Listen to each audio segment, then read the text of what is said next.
The ocean doesn't care about you. It's not your enemy, and it sure as hell isn't your friend. It's just there, silent and endless, stretching past the horizon. People think they understand it because they can chart a course, read a tide, plot a point on a map. They don't. The ocean keeps its own secrets, and sometimes it lets you see one. We had planned a trip across the Atlantic. I captained the MV Red Sabre for almost 15 years now, moving small cargo from one port to another, keeping to tight schedules and predictable routes. I initially started in the Navy, but that life was a long way behind me. My crew is small, just 4 of us. Fewer men means fewer costs, but it also means fewer people to rely on when things go wrong. We were 3 days out from Spain. It was the middle of the night, somewhere past 0200 hours, and I was still awake in my cabin, staring at the same navigational charts. The radio crackled once, then again. A voice was trying to push through the static.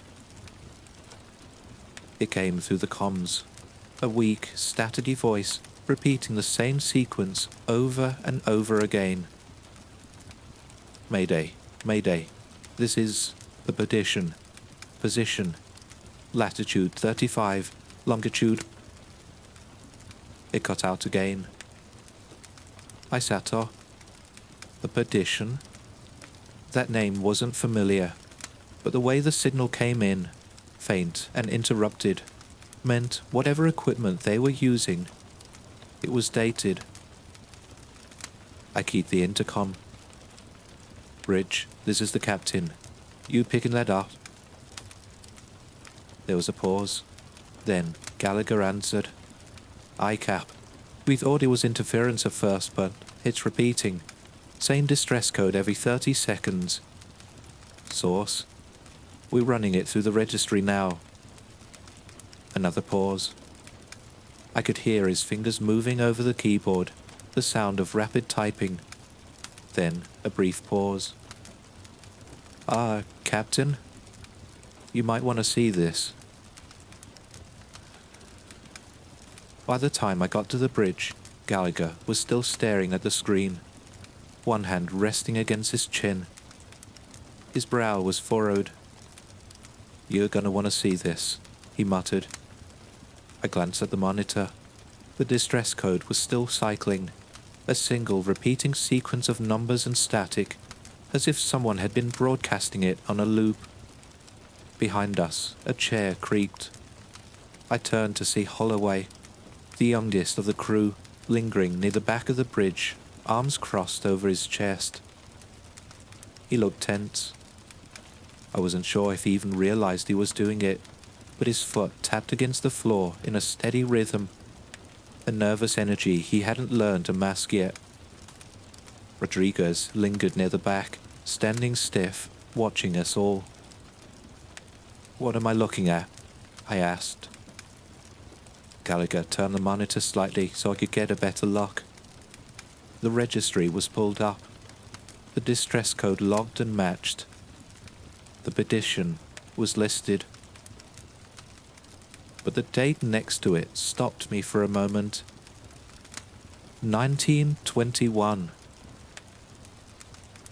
I frowned, glancing back at the others. You're telling me we just picked up a 100-year-old distress call? Gallagher didn't answer right away. He exhaled to his nose, tapping his knuckles against the desk. Signal's coming through clean. No drift, no degradation. This isn't an old transmission bouncing back. This is live. That has to be wronged, I said. There's a malfunction, a glitch.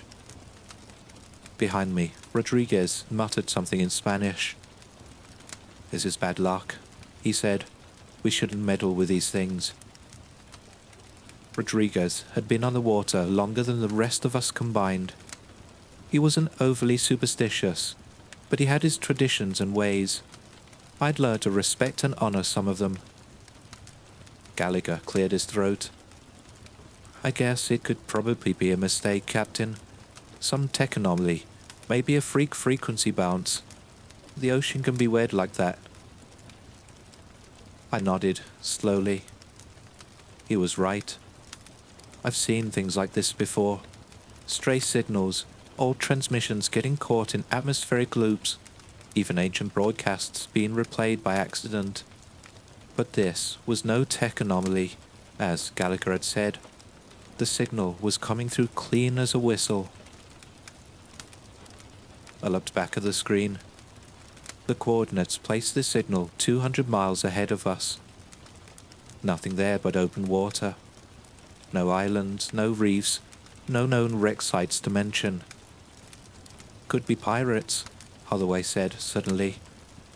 His voice was casual, but I caught the way he swallowed hard afterward. Baiting us in? That was a possibility. It wouldn't be the first time someone had rigged a fake emergency to lure in a rescue crew. But pirates don't use distress codes from a century ago. I exhaled slowly, then turned back to Rodriguez. You think this is bad luck? He nodded once. A ship disappears, and 100 years later it starts calling for help. That's not right, Captain. Tell me something about that doesn't sound wrong to you. I turned back to the rest of the crew. Listen, we're professionals. That's a distress call, and we're obligated to check it out. We went over this in training people. There's nobody else around us for this. Radio in to nearby ships from here, and we take it from there. Could be a hoax, could be a malfunction, could be something else entirely. But we won't know unless we lock. Gallagher hesitated. Captain, That's final. I turned back toward the helm, set a course for the coordinates. No one spoke. The tension in the air shifted. Finally, Gallagher muttered something under his breath and nodded. Aye, sir. Rodriguez didn't argue. He just shook his head and walked away. The fog rolled in a few minutes after we started heading for the location, and it was getting steadily worse. The further we pushed toward the coordinates, the denser it became, until the ocean and sky blurred into the same endless void. The radar picked up the ship before we could see it. The radar was reading a massive ship floating just ahead. The readings weren't erratic, weren't distorted. Whatever was out there was solid. So, we weren't heading for a shipwreck. Gallagher adjusted the radio frequency, turning dials with the patience of a man who'd done it 1,000 times before. His jaw was tight, his fingers tapping anxiously against the console. Still nothing, he muttered. No response. He tried again. This is the MV Red Sabre responding to an emergency distress call. Petition, do you read? Over. The radio remained silent, just static. A low hum stretching out like a dead signal. I exhaled slowly, rubbing my temple. Keep trying. Holloway stood near the bridge window, staring out into the mist like he was trying to will something into focus. He shifted uneasily. If they needed help, shouldn't they be responding? Gallagher shook his head. Even if they're dead in the water, someone should be hearing us. If the beacon is live, the comm should be live too. Maybe their radio's busted, I said through my teeth. Maybe they lost power. Rodriguez scoffed under his breath. Maybe. Then the fog thinned, and we saw it. The Perdition emerged from the mist like a ghost. It loomed before us, intact and untouched. A merchant vessel from another century. Dark wood slick with moisture, its sails furled tight, its mast rising into the grey sky like skeletal remains. There were no signs of damage, No wreckage, nothing to suggest why a ship like this had sent out an SOS in the first place. Holloway took a step closer to the window. Jeez. Gallagher tapped a few keys on the radar console, shaking his head. God, that is one massive ship. Rodriguez remained silent. I straightened, inhaling sharply. We're boarding. We lowered the dinghy and approached slow. The ladder was still intact, rope and wood swaying gently against the petition's hull. I grabbed hold, testing its weight. The damp fibers creaked under my grip, but held firm. I looked back. Holloway and Gallagher sat stiff in the dinghy. Rodriguez didn't move, didn't reach for the ladder. His hands were planted on his knees, fingers tight. "You coming?" I asked. A pause. His jaw clenched. Then, reluctantly, he took hold of the rungs. Holloway and Gallagher followed. The ship was still. The lanterns swayed gently from their hooks, but they were unlit. The ropes were neatly coiled, undisturbed. A layer of dampness clung to everything, but there was no decay. "Perdition!" I shouted, my voice cutting through the mist. "Anyone aboard?" No response. Gallagher called out next, louder. His voice echoed, bouncing off the sails before fading into nothing. Silence. Rodriguez muttered something, glancing around. I turned back to the others.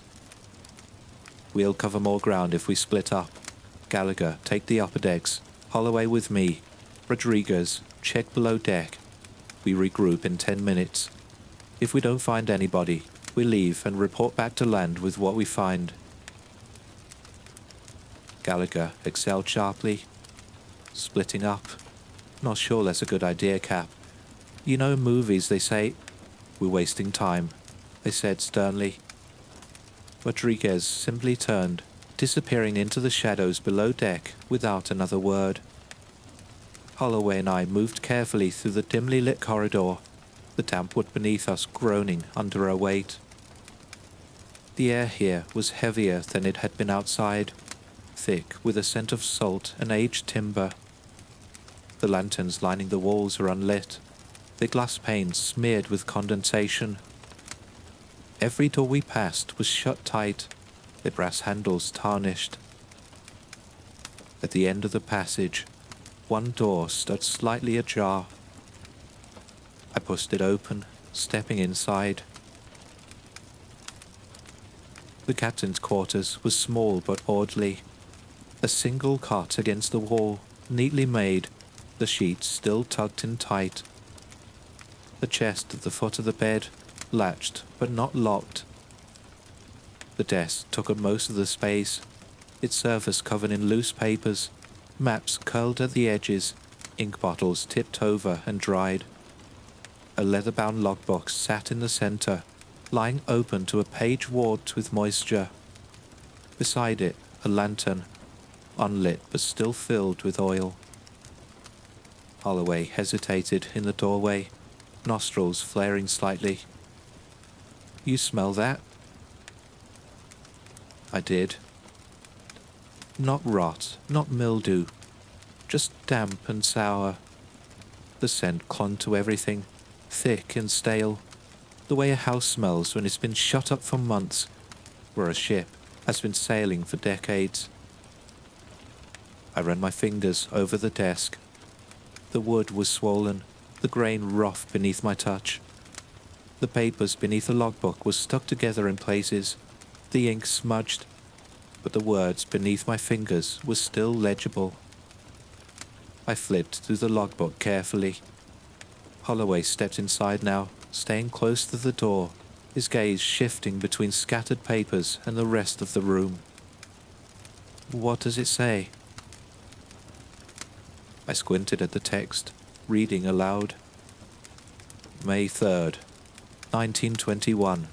Northeasterly wind, steady at 10 knots. Course adjusted westward. Men in good spirits. I skimmed further down. The next few entries were standard. Nothing out of the ordinary. Weather conditions, course adjustments, a brief note about rationing. Then, something changed. May 10th. A voice below deck last night. Bosun claims he heard it too, but there was no one there. Crew uneasy. I frowned, flipping further. May 13th. The men are restless. I do not believe it was the wind. Mr. Avery refuses to sleep below. The others are beginning to whisper. Holloway shifted on his feet. You think they had a stowaway? Maybe. I kept reading. The last entry was written in a hasty scrawl, as if the writer had barely finished before slamming the book shut. May 18th. The sea is speaking. The men are listening. I am the only one left. I stared at it for a long moment, the ink smudged and bleeding into the page. The words rushed, uneven. The last page wasn't finished. Holloway leaned over my shoulder, exhaling sharply. Man. I closed the logbook, running a thumb along the frayed edges of the pages. There's no mention of distress before this. No damage, no sickness, no storm. I gestured at the room. And this place looks like someone just left. Holloway glanced around, rubbing his arms. I don't like this cap. This isn't how a ship looks after 100 years. I knelt beside the chest, at the foot of the bed, running a hand over the latch. It wasn't locked. I lifted the lid. Inside, neatly folded clothes sat stacked on one side, a pair of boots placed carefully beside them. A shaving kit, a pocket watch, small ordinary things, but clearly untouched for a very long time. Holloway had sailed to his gnomes. No personal letters, no sign of where they went. No. I set the watch back, my fingers brushing the fabric of the clothes beneath it. The material was damp, but still intact, not eaten away by time or salt. I stood, glancing at Holloway. Where the hell is the crew?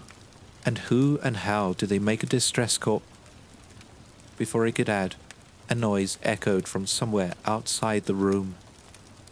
A deep, dull thud. Holloway turned sharply toward the doorway. I tensed, straining to hear past the thick stillness. Then another sound. Shuffling. Distant. Slow. Gallagher's voice carried through the corridor. Rodriguez?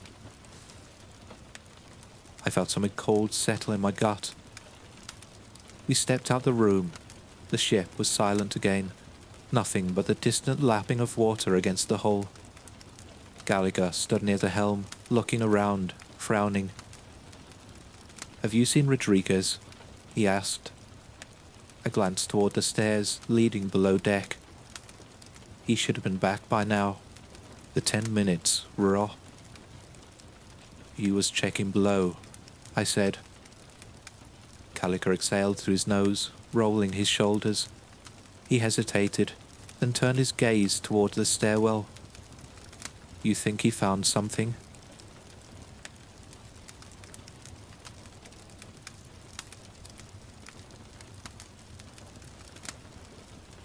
Gallagher led the way, his flashlight sweeping the stairwell as we descended into the lower decks, our boots heavy. The same smell from the captain's quarters was present here, but stronger. It smelled so wrong. I gripped the railing, stepping down cautiously. Rodriguez? My voice came out tight. You down here? Silence. Holloway moved close behind me, barely a step away, breathing hard through his nose. He kept glancing over his shoulder, like he was expecting something to be there when he turned back. Gallagher kept his jaw locked tight, pressing forward, his flashlight bouncing off old crates and rusted tools. Another few steps, another breath of damp air, thick with salt. Then we heard it. A crash. Wood splintering. A low, wet gurgling. We turned fast, Gallagher's light flicking wildly, catching nothing but empty space. But the sound was still there. A struggle. I moved first, pushing past the others, heart hammering against my ribs. Rodriguez! No answer. A thud, something heavy hitting the floor. He stood frozen. Holloway clenched his jaw so tight, I thought it might snap. Then, finally, I stepped forward. The corridor stretched ahead, damp wood groaning beneath us. I forced myself to move faster, flashlight gripped tight, my pulse so loud in my ears I almost didn't hear the drip. But it was there, soft, rhythmic, drip, drip, drip. Gallagher saw it first. His breath hitched, his steps faltered, his flashlight beam caught something on the floor ahead. Something red. A trail. A body. Rodriguez. I stopped breathing. The flashlight shook slightly in my grip, illuminating torn fabric, shredded flesh, broken bones. His chest had been ripped open.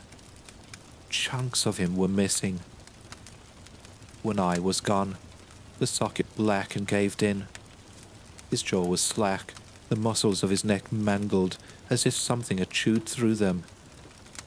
Holloway made a noise, choked, disbelieving. Gallagher swallowed thickly behind me. He didn't move. None of us did. Rodriguez hadn't just been attacked. He had been eaten.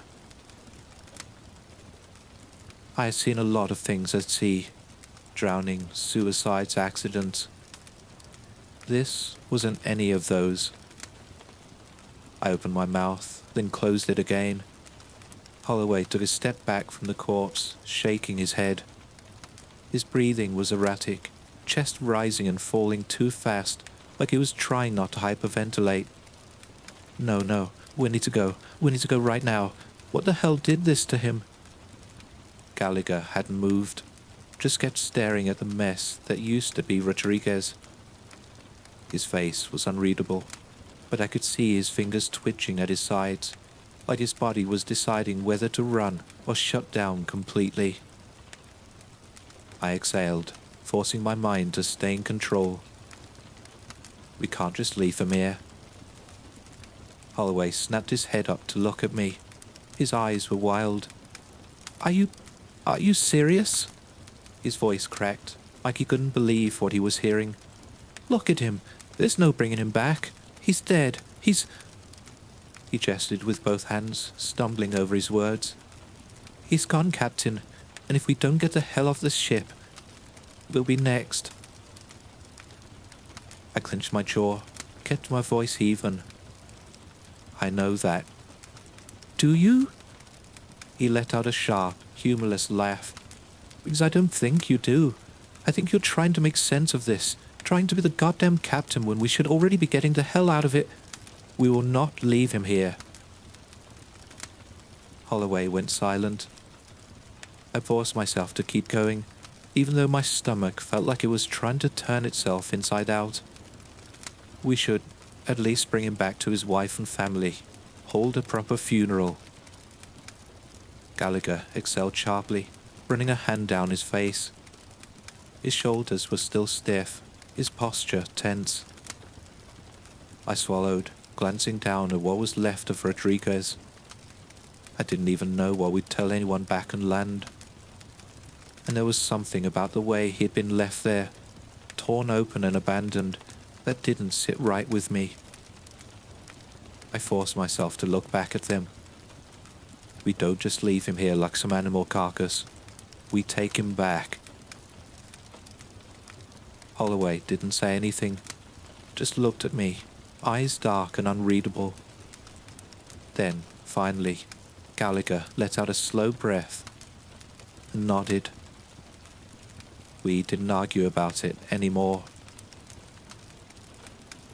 The smell of blood was worse now.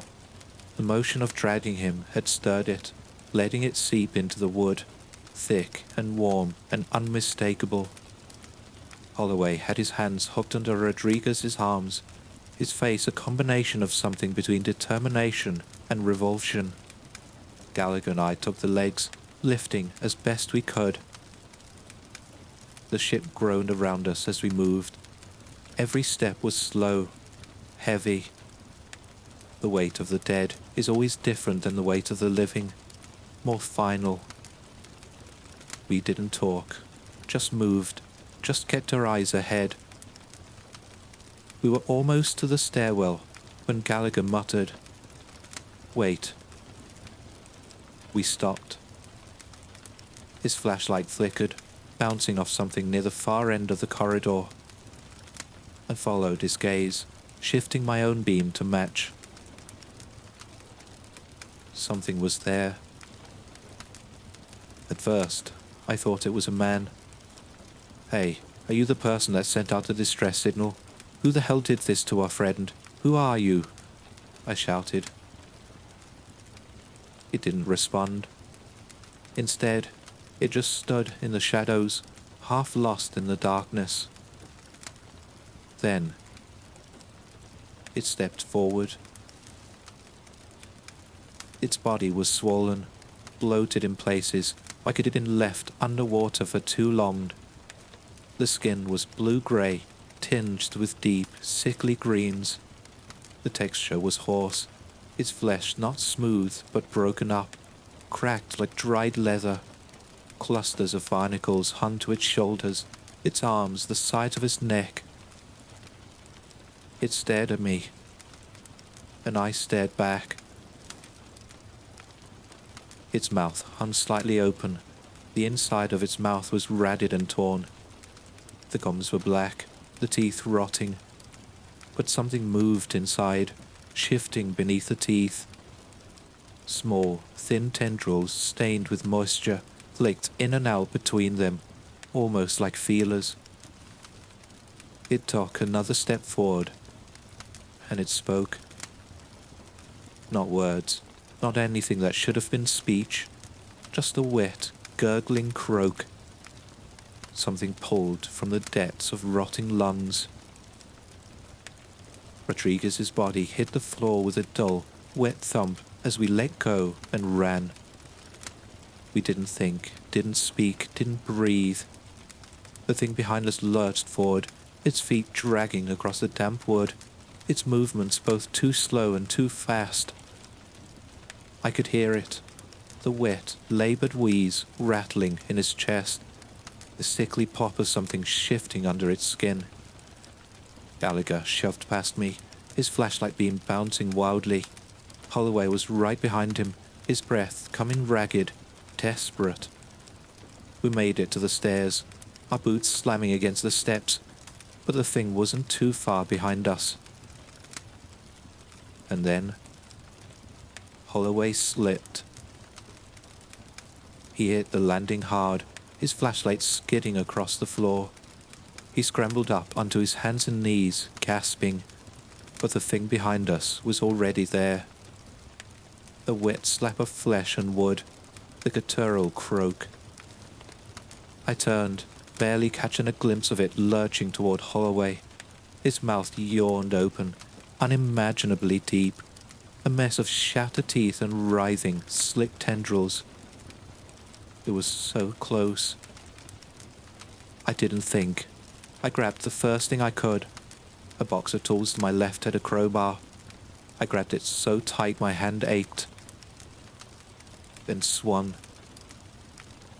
The crack of impact was sharp, jarring. The thing's head jerked violently to the side, and something deep inside it made a wet, sucking sound, like air escaping from a bloated carcass. It staggered. Gallagher was already moving, hauling Holloway to his feet. I took another step forward and brought the crowbar down hard, aiming for its head, its chest, anything that would break. It didn't bleed. It leaked. Dark, brackish water spilled from the wound, sloshing onto the deck, carrying with it the reek of salt and decay. But it didn't stop. It grabbed at me, his fingers webbed and thick with barnacles, his nails blackened and splitting. I wrenched away, my breath coming in short gasps. Gallagher moved next, slamming his boot into my chest, sending it staggering back. Holloway grabbed a rusted pipe from the floor and brought it down on its skull. This time, it collapsed. The final, shuddering breath rattled out from his lungs, but there was no struggle, no death throes, just the slow, unnatural way it deflated, like the sea itself was pulling its insides back down into the depths. The ship went silent. The three of us stood there, panting, shaking, dripping sweat. I forced myself to breathe. My heart was still hammering, my body still locked in fight or flight. But we weren't being chased anymore. Not yet. Gallagher wiped the sweat from his brow with a shaky hand. "Geez," he muttered.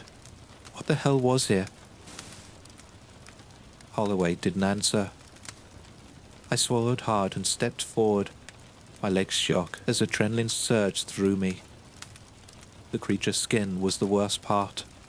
Pale, almost translucent in places, bloated with water, the veins underneath bulging, too dark, too thick. It had been human once. That much was clear. But it wasn't anymore. The barnacles, the jagged nails, the empty sockets are as I should have been.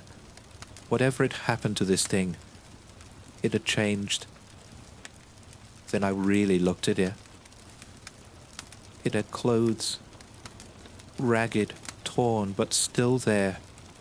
The heavy wool coat, tattered and salt-eaten. A loose undershirt ripped down the front.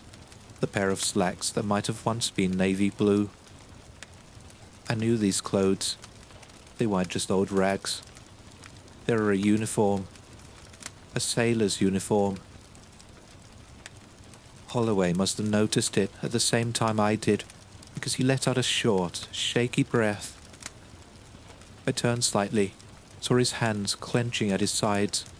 His face was pale, his lips pressed into a thin line. "Cap?" he said, voice low. "How many?" I blinked. Holloway swallowed, his Adam's apple bobbing in his throat. He didn't take his eyes off the corpse. "How many?" he repeated, quieter this time. "How many crewmen would a ship like this have?" I stared at him.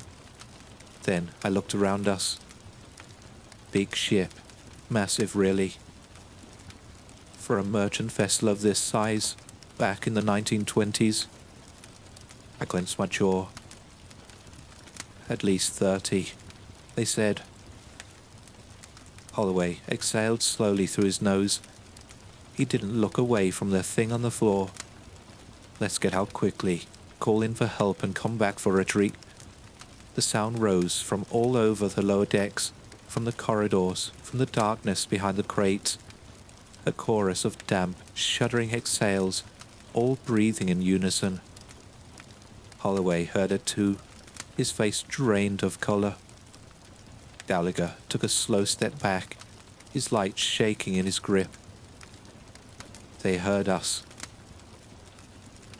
They crawled out of the dark, dragging themselves across the damp wood, climbing from the flooded lower decks. Some staggered upright, their legs bent at wrong angles. Others moved on all fours, their limbs elongated, their bloated fingers curling into the boards. One of them lurched into the light. I could hear Holloway gagging. I took a step back. The creature's head snapped toward me, and then it stumbled and ran at the same time. Gallagher screamed. The whole ship erupted into motion. The creatures swarmed forward, scrambling over each other, crawling, sprinting, dragging themselves toward us. "Go!" I shouted, shoving Holloway toward the stairs. We ran. Gallagher was ahead of me. Holloway was right behind him. I could hear the creatures closing in, the sick, wet thud of hands and knees against the wood, the wheezing, the gurgling. Gallagher was the first to reach the stairs, taking them two at a time. Holloway stumbled, caught himself. I turned my head just once and saw them. Dozens. Their forms shifting in the dim light, some missing entire pieces of themselves, but still coming. One of them leapt forward, his jaw unhinging. Gallagher reached the railing, but a hand shot up from the darkness and grabbed his ankle. He hit the stairs hard, his flashlight clattering against the floor. I lunged forward, trying to grab his arm, but I was too slow. Something tore. Gallagher screamed. And then he was gone. Holloway kept running.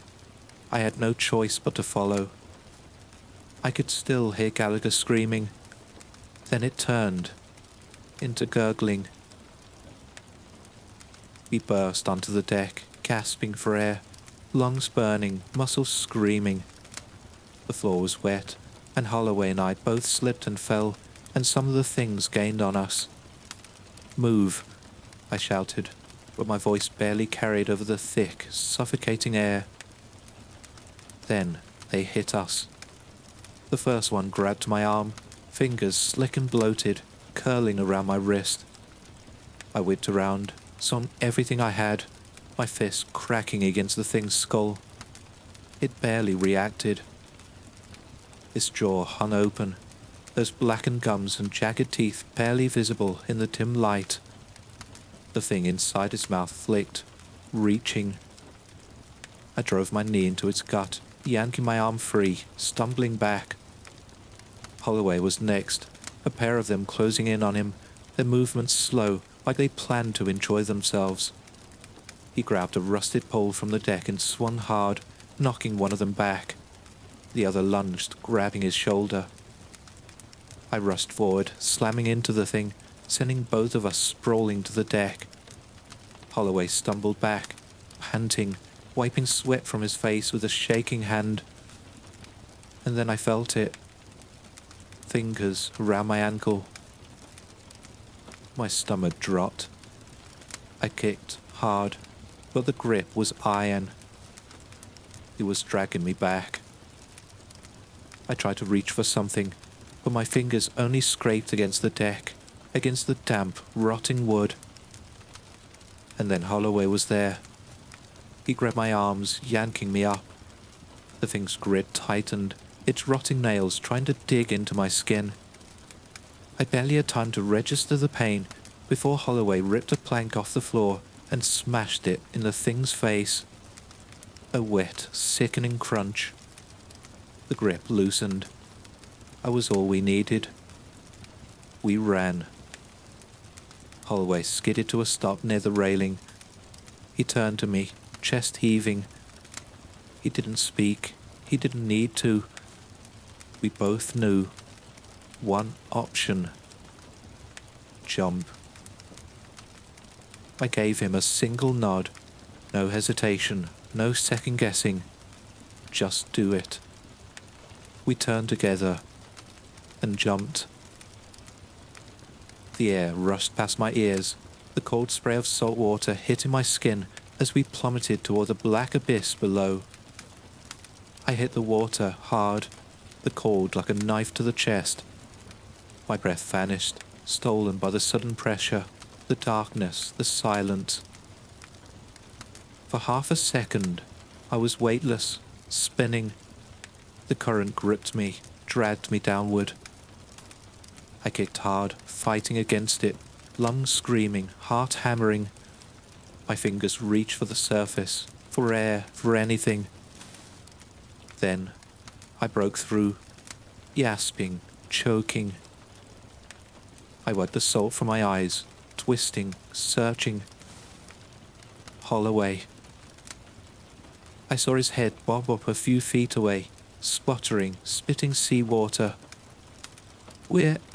His voice broke, hoarse, panicked. "We're here, where's the dinghy?"